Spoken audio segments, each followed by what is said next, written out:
मैं गुनिंदर सिद्धू। जिवें कि आपां नूं पता है कि किसान अंदोलन हुम आके बहुत शक्तिशाली तरीके नाल अपनी कामयाबी वल वध रहा। इस अंदोलन दीयां कुछ छुईयां अनछुईयां ते कुछ दिल दीयां गल्लां तुहाडे नाल साझीआं करन जा रहा। इस अंदोलन विच एक बहुत शलाघायोग ते विचित्र चीज़ सामने आई। वो है कि इन्नी कड़ाके दी ठंड विच भी किसानां दा हौसला नहीं टुटिया। ये जिहड़ी अजकल जो ठंड पै रही है, ईवन घर विच बैठे भी सहयोग नहीं है, तो खुले मैदान विच रातां नूं भी बाहर बैठ के आपदा अंदोलन उन्होंने जारी रखा होया।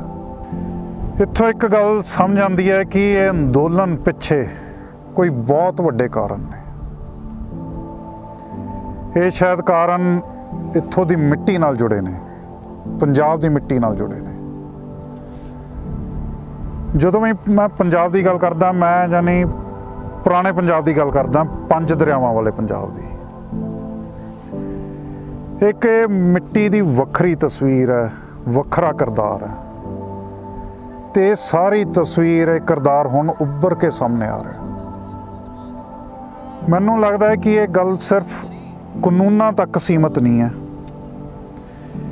ये गल है एक आज़ाद सोच की, जो इस मिट्टी के रोम रोम विच फसिया हुआ है। मैं बड़ियां स्पीचां उत्थों किसान ते किसान नेतावां दियां सुनियां। उन्हां तो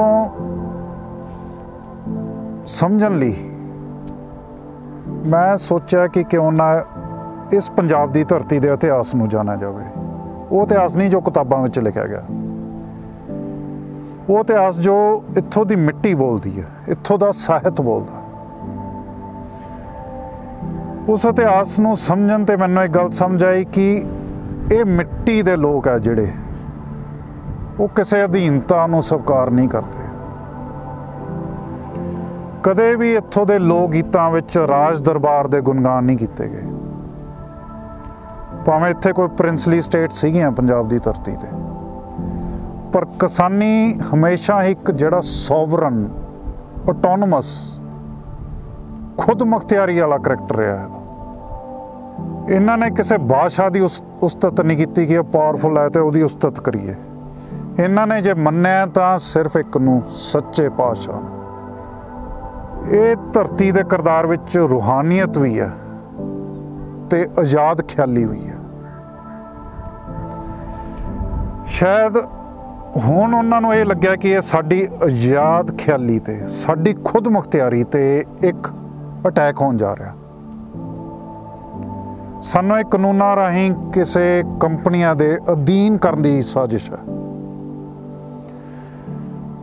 तो वो सोच कुछ हद तक सही भी है, क्योंकि जिहड़ियां कंपनियां हुण सारे भारत विच अगे आ रही ने, उन्हां दा बहुत मोनोपोलिस्टिक करैक्टर है।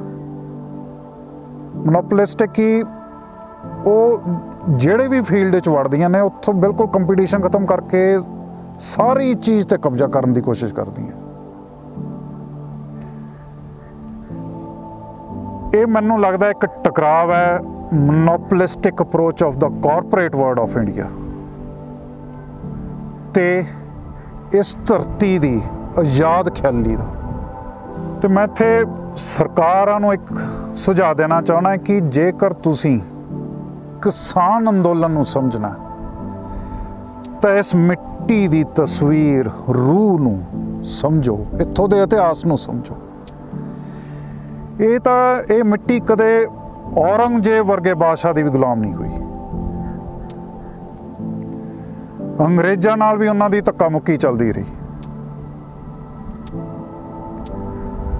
ये जिहड़ा एक विलखण किरदार है ना, ये सरकार नूं समझना चाहिए, केंद्र सरकार नूं कि ये नाल लड़न की लोड़ नहीं, इहनूं समझण की लोड़ है।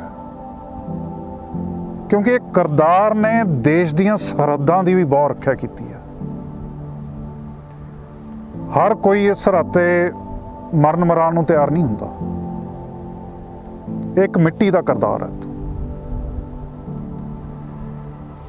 एक बड़ी विचित्र गल दसां कि जो ब्रिटिश अंपायर सी इत्थे,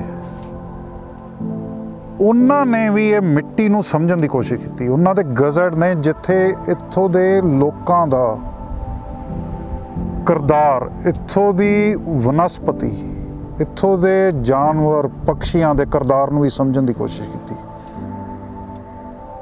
ਉਹ ਉਂਝ ਹੀ ਨਹੀਂ ਐਡੇ ਵੱਡੇ ਐਡਮਿਨਿਸਟ੍ਰੇਟਰ ਹੁੰਦੇ ਸੀਗੇ। ਆਪਾਂ ਵੀ ਭਾਵੇਂ ਕਹਿੰਦੇ ਕਿ ਆਜ਼ਾਦ ਹੋ ਗਏ, ਪਰ ਆਪਾਂ ਹਲੇ ਤੱਕ ਵੀ ਉਹ ਬ੍ਰਿਟਿਸ਼ ਅੰਪਾਇਰ ਵਾਲਾ ਹੀ ਐਡਮਿਨਿਸਟ੍ਰੇਸ਼ਨ ਦਾ ਸਿਸਟਮ ਅਪਣਾਇਆ ਹੋਇਆ।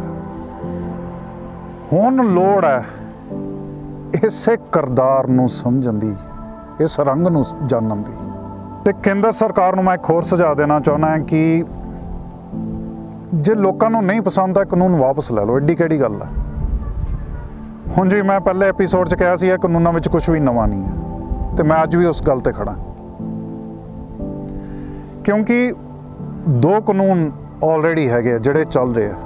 ਇੱਕ ਹੈ ਟਰਾਂਸਫਰ ਆਫ ਪ੍ਰਾਪਰਟੀ ਐਕਟ ਤੇ ਦੂਸਰਾ ਕੰਟਰੈਕਟ ਐਕਟ। ਜੇ ਕੁਝ ਕਰਨਾ ਸੀ ਤਾਂ ਥੋੜੀ ਬਹੁਤੀ ਐਡਮਿਨਿਸਟ੍ਰੇਟਿਵ ਚੇਂਜਸ ਨਾਲ ਚੀਜ਼ਾਂ ਹੋ ਸਕਦੀਆਂ ਸੀਗੀਆਂ। ਜਿਵੇਂ ਕਾਨੂੰਨਾਂ ਬਾਰੇ ਮੈਂ ਕਹਿਣਾ ਹੈ ਕਿ these are old wines in new bottle। ਇਹ ਪੁਰਾਣੀ ਸ਼ਰਾਬ ਹੈ ਜੋ ਨਵੀਂ ਬੋਤਲਾਂ 'ਚ ਪਾਤੀ। ਬੜੇ ਮੇਰੇ ਕਿਸਾਨ ਵੀਰਾਂ ਨਾਲ ਵੀ ਜਾਂ ਹੋਰ ਵੀ ਬੁੱਧੀਜੀਵੀਆਂ ਨਾਲ ਗੱਲਬਾਤ ਹੁੰਦੀ ਰਹੀ, ਤੇ ਉਹਨਾਂ ਦੇ ਇੱਕ ਤਰਕ ਨਾਲ ਮੈਂ ਪੂਰੀ ਤਰ੍ਹਾਂ ਸਹਿਮਤ ਹਾਂ। ਉਹ ਹੈ ਕਿ ਜੇ ਸਰਕਾਰ ਕੋਈ ਨਵਾਂ ਮਾਡਲ ਓਪਨ ਮਾਰਕੀਟ ਵਾਲਾ ਵੀ ਲਿਆਉਣਾ ਚਾਹੁੰਦੀ ਹੈ, ਓਪਨ ਮਾਰਕੀਟ ਨੂੰ ਮੈਂ ਵੀ ਚੰਗਾ ਸਮਝਦਾ ਕਿਉਂਕਿ ਇਹਦੇ 'ਚ ਬਹੁਤ ਹੈਲਦੀ ਕੰਪੀਟੀਸ਼ਨ ਹੁੰਦਾ, ਪ੍ਰੋਵਾਈਡਡ ਇਹਦੇ 'ਚ ਕੋਈ ਮੋਨੋਪੋਲਿਸਟਿਕ ਟੈਂਡੈਂਸੀਜ਼ ਨਾ ਹੋਣ। ਕੋਈ ਇਹਦੇ 'ਚ ਇਹੋ ਜਿਹਾ ਪਲੇਅਰ ਨਾ ਆਵੇ ਜਿਹੜਾ ਕਹੇ ਕਿ ਮੈਂ ਹੀ ਸਾਰਾ ਕੁਝ ਕਬਜ਼ਾ ਕਰਨਾ। ਇੱਕ ਹੈਲਦੀ ਕੰਪੀਟੀਸ਼ਨ ਹੋਵੇ ਤਾਂ ਓਪਨ ਮਾਰਕੀਟ ਬਹੁਤ ਵਧੀਆ ਚੀਜ਼ ਹੈ।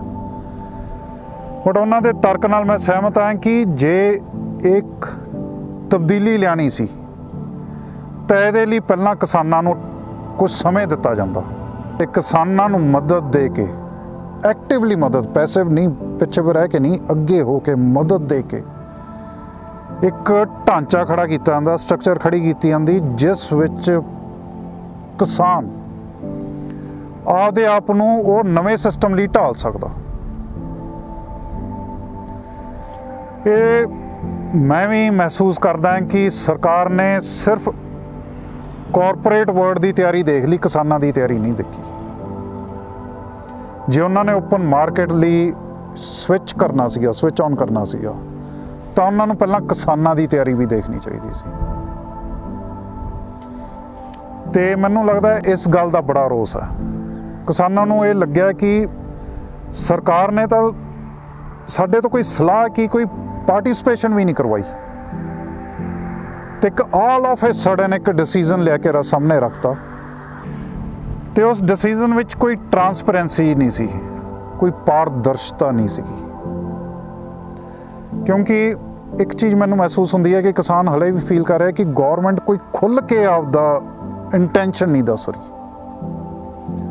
ਤੇ ਇੱਥੇ ਸਰਕਾਰ ਨੂੰ ਚਾਹੀਦਾ ਕਿ ਉਹ ਜੋ ਵੀ ਕਰਨਾ ਚਾਹੁੰਦੀ ਹੈ ਉਹ ਕਿਸਾਨਾਂ ਨੂੰ ਕੌਨਫੀਡੈਂਸ ਵਿੱਚ ਲੈ ਕੇ ਕਰੇ। ਨਹੀਂ ਤਾਂ ਖੁਦ ਮੁਖਤਿਆਰੀ ਵਾਲੀ ਕੌਮ ਹੈ। ਕਿਉਂਕਿ ਇਹਨਾਂ ਦੇ ਬਿਆਨ ਵੀ ਸੁਣ ਲਓ, ਕਹਿੰਦੇ ਕਿ ਅਸੀਂ ਚੀਜ਼ ਤੁਹਾਡੇ ਤੋਂ ਮੰਗੀ ਨਹੀਂ, ਤੁਸੀਂ ਕਿਉਂ ਦੇ ਰਹੇ ਹੋ? ਤੁਸੀਂ ਜਿਨ੍ਹਾਂ ਲਈ ਕਰ ਰਹੇ ਹੋ ਉਹਨਾਂ ਲਈ ਕੁਛ, ਉਹਨਾਂ ਦੀ ਪਾਰਟੀਸਪੇਸ਼ਨ ਤਾਂ ਕਰਾਓ, ਉਸ 'ਚ ਉਹਨਾਂ ਨੂੰ ਤਿਆਰ ਕਰੋ, ਉਹਦੇ ਲਈ ਉਹਨਾਂ ਨਾਲ ਮੋਢੇ ਨਾਲ ਮੋਢਾ ਜੋੜੋ। ਇਹ ਗੱਲਾਂ ਕਰ ਰਹੇ, ਇਹ ਲੋਕਤੰਤਰ, ਡੈਮੋਕ੍ਰੇਸੀ ਲਈ ਬਹੁਤ ਜ਼ਰੂਰੀ ਹੈ। ਮੇਰੇ ਇੱਕ ਦੋਸਤ ਨੇ ਅਮਰਾਓ ਸਿੰਘ, ਉਹਨਾਂ ਨੇ ਵੀ ਇੱਕ ਬਹੁਤ ਵਧੀਆ ਸੁਜੈਸ਼ਨ ਦਿੱਤੀ ਕਿ ਪਹਿਲਾਂ ਨਾ ਐਕਟ ਬਣਨ ਤੋਂ ਪਹਿਲਾਂ ਪਿਛਲੇ ਸਮਿਆਂ ਵਿੱਚ ਅਖਬਾਰ ਵਿੱਚ ਨੋਟੀਫਿਕੇਸ਼ਨ ਆਉਂਦੀ ਸੀ, ਆਮ ਲੋਕਾਂ ਦੀ ਵੀ ਆਬਜੈਕਸ਼ਨ ਮੰਗੀ ਜਾਂਦੀ ਸੀ। ਇਹ ਚੀਜ਼ ਹੋਣੀ ਬਹੁਤ ਜ਼ਰੂਰੀ ਹੈ। ਕਾਨੂੰਨ ਵਾਪਸ ਲੈ ਕੇ ਜੇ ਕੋਈ ਨਵਾਂ ਕਾਨੂੰਨ ਬਣਾਉਣਾ, ਉਹਦੇ ਲਈ ਆਮ ਲੋਕਾਂ ਦੀ ਵੀ ਆਬਜੈਕਸ਼ਨਸ ਮੰਗੀਆਂ ਜਾਣ। ਤੇ ਹਾਂ, ਜੇਕਰ ਤੁਸੀਂ ਖੇਤੀ ਦੀ ਭਲਾਈ ਲਈ, ਕਿਸਾਨਾਂ ਦੀ ਭਲਾਈ ਲਈ ਕਾਨੂੰਨ ਬਣਾਉਣੇ ਆ, ਤਾਂ ਉਹਦੇ 'ਚ ਕਿਸਾਨਾਂ ਦੀ ਪਾਰਟੀਸਪੇਸ਼ਨ ਤੋਂ ਕੀ ਤੁਹਾਨੂੰ ਪਰਹੇਜ਼ ਹੈ? ਕਿਸਾਨ ਅੰਦੋਲਨ ਨੇ ਜੋ ਲੋਕਾਂ ਦਾ ਦਿਲ ਜਿੱਤਿਆ, ਉਹਦੇ ਪਿੱਛੇ ਹੈ ਕਿ ਇੱਕ ਬਹੁਤ ਹੀ ਮੈਚਿਓਰ ਕਰੈਕਟਰ, ਬਹੁਤ ਹੀ ਸੁਲਝਿਆ ਹੋਇਆ ਰੂਪ ਤੇ ਇੱਕ ਰੂਹਾਨੀ ਰੂਪ ਪੰਜਾਬ ਦਾ ਉਹ ਸਾਹਮਣੇ ਆਇਆ। ਇਹਦੇ ਵਿੱਚ ਪੰਜਾਬ ਦਾ ਜਿਹੜਾ ਯੁਵਕ ਹੈ ਉਹ ਇੱਕ ਬਹੁਤ ਹੀ ਜਾਗਰੂਕ ਤੇ responsible citizen of the country ਬਣ ਕੇ ਸਾਹਮਣੇ ਆਇਆ। ਇਸ ਅੰਦੋਲਨ ਦੀ ਸਾਰਿਆਂ ਨਾਲੋਂ ਵੱਡੀ ਜਿੱਤ ਇਹ ਹੈ ਕਿ ਇਸਨੇ ਉੱਥੋਂ ਦੇ ਰਹਿਣ ਵਾਲੇ, ਆਸ-ਪਾਸ ਵਾਲੇ ਲੋਕਾਂ ਦਾ ਹੀ ਨਹੀਂ ਦਿਲ ਜਿੱਤਿਆ, ਸਗੋਂ ਸਾਰੀ ਦੁਨੀਆ ਦਾ ਦਿਲ ਜਿੱਤਿਆ। ਤੇ ਜਿਵੇਂ ਹੁਣ ਦੇਖ ਰਹੇ ਹਾਂ ਕਿ ਬਹੁਤ ਵੱਡੀਆਂ ਮਹਾਰਥੀਆਂ ਨੈਸ਼ਨਲ ਤੇ ਇੰਟਰਨੈਸ਼ਨਲ ਲੈਵਲ ਦੀਆਂ ਇਸ ਅੰਦੋਲਨ ਨਾਲ ਜੁੜਨੀਆਂ ਸ਼ੁਰੂ ਹੋ ਗਈਆਂ ਤੇ ਉਹਨਾਂ ਨੇ ਬਹੁਤ ਦਿਲ ਖੋਲ ਕੇ ਇਸ ਅੰਦੋਲਨ ਦਾ ਸਮਰਥਨ ਕੀਤਾ ਤੇ ਆਪਦਾ ਯੋਗਦਾਨ ਵੀ ਦਿੱਤਾ। ਇੱਥੇ ਮੈਂ ਇੱਕ ਗੱਲ ਕਹਿਣਾ ਚਾਹੂੰਗਾ ਕਿ ਜੋ ਆਪਣਾ ਸਹਿਯੋਗ ਹੈ ਜਾਂ ਜੋ ਸਮਰਥਨ ਹੈ ਇਹ ਸਿਰਫ ਅੰਦੋਲਨ ਤੱਕ ਸੀਮਤ ਨਾ ਰਹੇ, ਕਿਉਂਕਿ ਕਿਸਾਨ ਨੂੰ ਹਲੇ ਬਹੁਤ ਲੋੜ ਹੈ ਆਪਣੇ ਸਹਿਯੋਗ ਦੀ। ਹਾਂ, ਸਰਕਾਰ ਨੂੰ ਵੀ ਬਹੁਤ ਕੁਝ ਕਰਨਾ ਚਾਹੀਦਾ, ਪਰ ਜੇ ਸਰਕਾਰ ਨਹੀਂ ਕਰਦੀ ਤਾਂ ਆਪਾਂ ਹੀ ਕਿਸਾਨਾਂ ਨੂੰ ਇੰਨਾ ਸਹਿਯੋਗ ਦਈਏ ਕਿ ਉਹ ਕਦੇ ਆਪਦੇ ਆਪ ਨੂੰ ਇਕੱਲਾ ਨਾ ਸਮਝਣ। ਇਹ ਬਹੁਤ ਚੰਗੀ ਗੱਲ ਹੈ ਕਿ ਬਹੁਤ ਖੁੱਲ੍ਹ ਕੇ ਦਾਨ ਇਸ ਅੰਦੋਲਨ ਨੂੰ ਮਿਲ ਰਿਹਾ, ਪਰ ਮੈਂ ਕਹਿਣਾ ਚਾਹੂੰਗਾ ਕਿ ਦਾਨ ਕੁਛ ਸੋਚ ਦਾ, ਯਤਨ ਦਾ ਵੀ ਦਿੱਤਾ ਜਾਵੇ ਜਿਸ ਨਾਲ ਕਿਸਾਨ ਆਪਦੀ ਕਿਸਾਨੀ ਨੂੰ ਸੁਧਾਰ ਸਕੇ। ਜੋ ਆਉਣ ਵਾਲੇ ਸਮੇਂ ਦੇ ਕੁਝ ਚੈਲੰਜਸ ਨੇ, ਕੁਛ ਆਪਾਂ ਨੂੰ ਔਕੜਾਂ ਵੀ ਆ ਸਕਦੀਆਂ, ਉਹਦੇ 'ਚ ਵੀ ਆਪਾਂ ਉਹਨਾਂ ਦੀ ਮਦਦ ਕਰੀਏ, ਉਹਦੀ ਕਿਸਾਨੀ ਨੂੰ ਬਿਹਤਰ ਕਰੀਏ, ਖੇਤਾਂ ਨੂੰ ਦੁਬਾਰਾ ਜੀਵਨ ਦਈਏ। ਆਪਾਂ ਕੁਛ ਇਸ ਤਰ੍ਹਾਂ ਦਾ ਵੀ ਦਾਨ ਹੋਣਾ ਚਾਹੀਦਾ ਜਿਹੜਾ ਕਿਸਾਨ ਦਾ ਵੀ ਭਲਾ ਕਰੇ ਤੇ ਖੇਤਾਂ ਦਾ ਵੀ ਭਲਾ ਕਰੇ, ਮਿੱਟੀ ਦਾ ਵੀ ਭਲਾ ਕਰੇ, ਪਾਣੀ ਦਾ ਵੀ ਭਲਾ ਕਰੇ। ਇਹਨਾਂ ਜਿਹੜੇ ਕਿਸਾਨ ਅੰਦੋਲਨ ਦੀ ਕਵਰੇਜ ਆ ਉੱਥੋਂ ਨਾ ਇੱਕ ਬਹੁਤ ਹੀ ਰੂਹਾਨੀ ਇੱਕ ਤਜਰਬਾ ਹੁੰਦਾ ਹੈ ਕਿ ਇੰਨੀ ਠੰਡ 'ਚ, ਇੰਨੀਆਂ ਔਕੜਾਂ ਵਿੱਚ ਉਹਨਾਂ ਨੇ ਜੰਗਲ 'ਚ ਮੰਗਲ ਲਾਇਆ ਵਾ। ਉਹਨਾਂ ਦੀ ਆਜ਼ਾਦ ਖਿਆਲੀ ਪੂਰੀ ਤਰ੍ਹਾਂ ਸਾਹਮਣੇ ਆ ਰਹੀ ਹੈ। ਮੈਂ ਇੱਕ ਐਪੀਸੋਡ ਪਹਿਲਾਂ ਸ਼ਹੀਦ ਭਗਤ ਸਿੰਘ 'ਤੇ ਕੀਤਾ ਸੀ ਤੇ ਉਹ ਐਪੀਸੋਡ ਕਰਦੇ ਹੋਏ ਉਹਨਾਂ ਦੀ ਜਿਹੜੀ ਇੱਕ ਜੇਲ੍ਹ ਡਾਇਰੀ ਸੀ ਉਹਦੇ ਬਾਰੇ ਸੀਗਾ। ਉੱਥੋਂ ਖਿਆਲ ਆਇਆ ਕਿ ਯਾਰ ਜੋ ਸ਼ਹੀਦ ਭਗਤ ਸਿੰਘ ਸੀ ਉਹ ਜੇਲ੍ਹ 'ਚ ਬੈਠ ਕੇ ਵੀ ਪੂਰਾ ਆਜ਼ਾਦ ਸੀ। ਅੰਤਿਮ ਦਿਨਾਂ ਵਿੱਚ ਵੀ ਉਹ ਕਿਤਾਬਾਂ ਪੜ੍ਹ ਰਿਹਾ ਸੀ, ਸ਼ੇਰੋ ਸ਼ਾਇਰੀ ਕਰ ਰਿਹਾ ਸੀ ਤੇ ਲੋਕਾਂ ਦੇ ਭਲੇ ਲਈ ਯਤਨਸ਼ੀਲ ਸੀ। ਉਹ ਇੱਕ ਕੈਦ ਵੀ ਉਹਨੂੰ ਕੈਦ ਨਹੀਂ ਸੀ ਕਰ ਸਕੀ। ਇਹ ਧਰਤੀ ਦਾ ਤਾਂ ਇਹ ਕਿਰਦਾਰ ਹੈ ਕਿ ਇਹਨਾਂ ਨੂੰ ਤਾਂ ਕੈਦ ਵੀ ਕੈਦ ਨਹੀਂ ਕਰ ਸਕਦੀ। ਸੋ ਸਰਕਾਰਾਂ ਨੂੰ ਚਾਹੀਦਾ ਕਿ ਇਹ ਆਜ਼ਾਦ ਸੋਚ ਨੂੰ, ਇਸ ਕਿਰਦਾਰ ਨੂੰ ਨਮਨ ਕਰਨ, ਇਹਨਾਂ ਨਾਲ ਲੜਾਈ 'ਚ ਨਾ ਪੈਣ, ਇਹਨਾਂ ਨੂੰ ਸੰਭਾਲਣ, ਤਰਾਸ਼ਣ, ਕਿਉਂਕਿ ਇਹ ਦੇਸ਼ ਦੇ ਨਗੀਨੇ ਹੈ, ਦੇਸ਼ ਦੀ ਪੱਗ ਹੈ। ਤੇ ਅੰਤ ਵਿੱਚ ਇਹ ਗੁਜ਼ਾਰਿਸ਼ ਕਰੂੰਗਾ ਕਿ ਜੋ ਕਿਰਦਾਰ ਪੰਜਾਬ ਦਾ ਰੂਹਾਨੀ ਕਿਰਦਾਰ, ਆਜ਼ਾਦ ਸੋਚ ਵਾਲਾ ਕਿਰਦਾਰ ਸਾਹਮਣੇ ਆਇਆ, ਇਹ ਇਸ ਤਰ੍ਹਾਂ ਹੀ ਬਰਕਰਾਰ ਰਹੇ, ਇਹ ਮੇਰੀ ਰੱਬ ਅੱਗੇ ਹਮੇਸ਼ਾ ਪ੍ਰਾਰਥਨਾ ਹੈ। ਇਹਨਾਂ ਸ਼ਬਦਾਂ ਨਾਲ ਐਪੀਸੋਡ ਇੱਥੇ ਖਤਮ ਕਰਦਾ। ਧੰਨਵਾਦ।